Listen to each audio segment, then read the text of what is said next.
Mike, the intersection here at Douglas and Market is open back up so we can get closer to the crash site. And I want to give you a better look at what exactly the driver ran into today. This right here is one of the many light posts that line Douglas. And if you look down at the bottom, you can see when the driver crashed, he knocked loose most of the brick. And this right here, this mangled metal, this used to be a park bench that sat just in front of it. So you can really see just how violent of an accident this was. Now, when it happened earlier this afternoon, it was a warm Sunday. There was a lot of people out and about in downtown Wichita, which means there was a lot of witnesses to the street race and the accident that followed.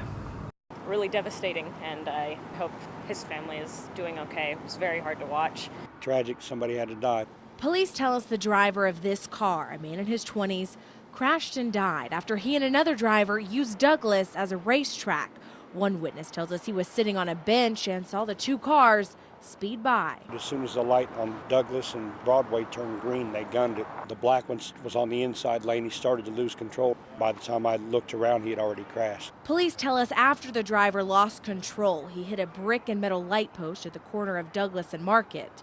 A woman eating in a restaurant just across the street says the crash was so loud everyone inside the restaurant rushed out onto the street. It was terrifying. Everyone was wondering if they'd maybe hit a pedestrian because there weren't two cars involved in the collision. By the time police arrived, witnesses tell us the streets and sidewalks of downtown Wichita were crowded with people trying to help or just shocked by the accident.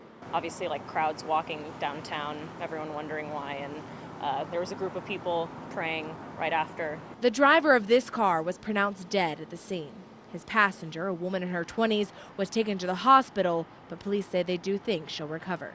The driver of the second car involved in this race wasn't hurt. Police spent a long time talking to him today, and at last check, they told us he had not been arrested, and it was not even clear if he would be charged with criminal charges. We're live in downtown Wichita. Paris Solomon, KIC News.